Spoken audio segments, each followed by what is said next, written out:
everyone's looking for the young guy. They're looking for McVay. I think take a shot out Todd Bowles, get him a second shot at head coach, and see if he can do it. I don't think they will. If they don't have Anthony Davis, I'm saying it right now. If Anthony Davis is out for the playoffs, they don't make it out of the first round. It's crazy. And our kids will know how great Tom Brady is because he's going to be playing. Yes, it is 15.0%. That's what the Yankees brought Garrett Cole to do. He was a 6th-round pick. This is a fairy tale story that's being written in front of our eyes. People like to call them their JV team, and they just stole one of their better players. They didn't struggle against the Padres. The Padres didn't really put up a fight in most of the games. Jerry Jones, hope you're listening. Hi, I'm Landon Bowe, and you're listening to Outsiders Opinions with Kevin and Austin. What's up, y'all? Welcome to our NFL Opinions of the Week.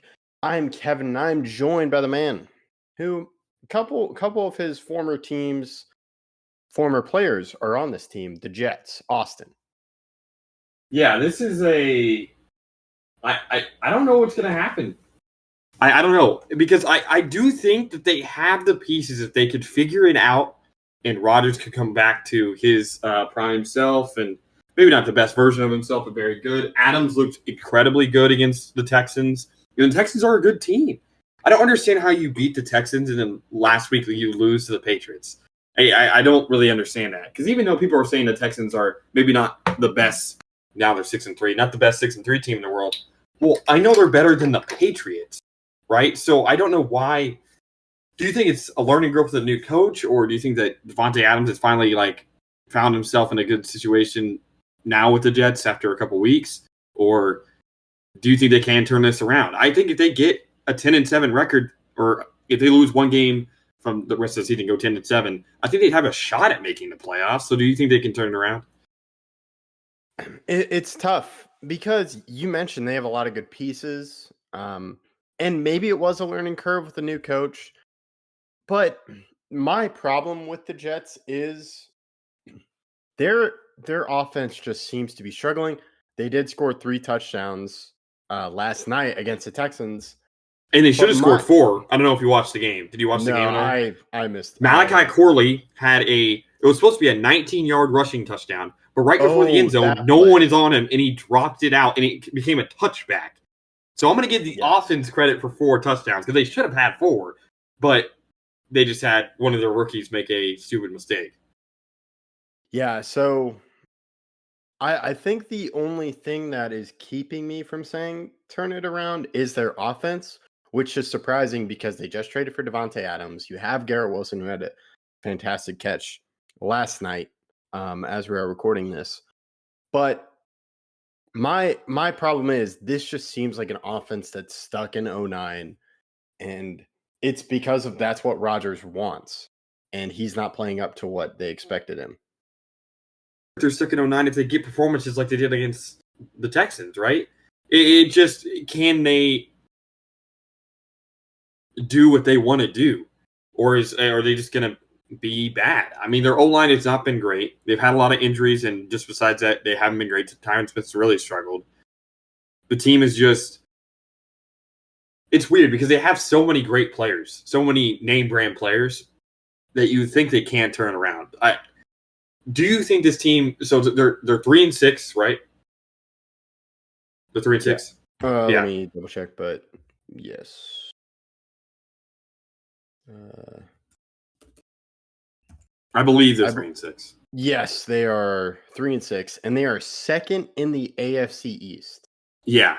Do you think that they can turn it around? And by turn it around, I'll say finish with a positive record. So if they go 9-8. I would consider that a turnaround. But that would mean they have to go 5-2 the rest of the season. So do you think they can turn around? I'm going to say no. And why? So my reason for no is, to me, this isn't a player. It's sort of to me, it's a culture. It's this culture of Aaron Rodgers gets what he wants. And they do have these great players, but I think part of Aaron Rodgers getting what he wants is, to me, an OC that just does what he says. And to me, that's Nathaniel Hackett.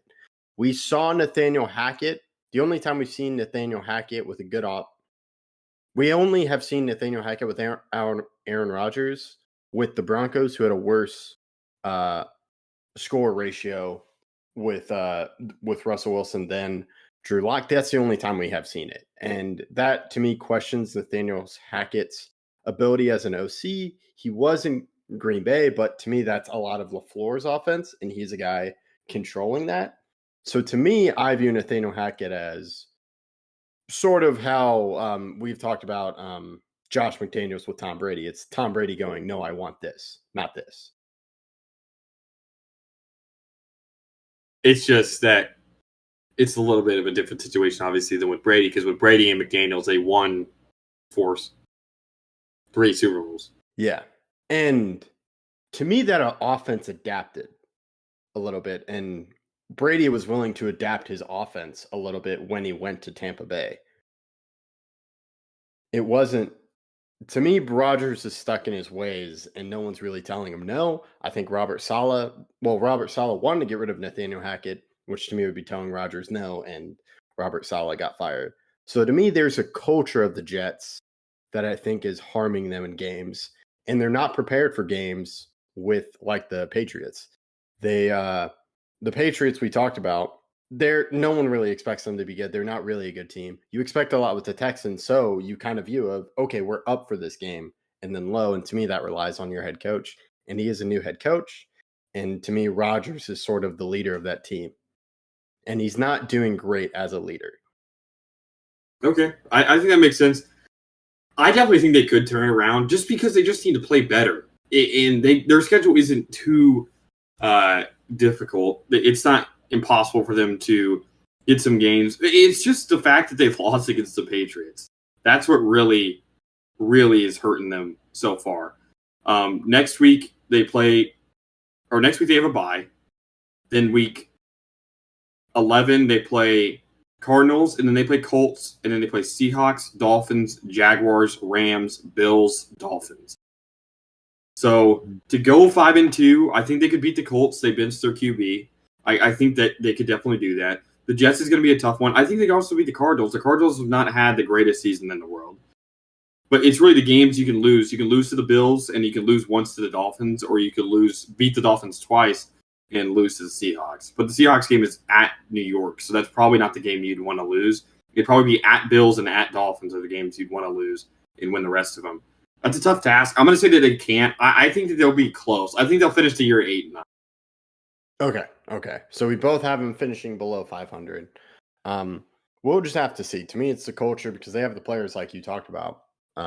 It's just getting those guys to be right and playing at their best and believing in each other. That is all I got. I'll let you close this one out. Yeah, thank you guys for listening. Please let us know how you feel about the situation with the Jets. Do you think they can turn around? Do you think that they can muster up the ability to get above 500 or not?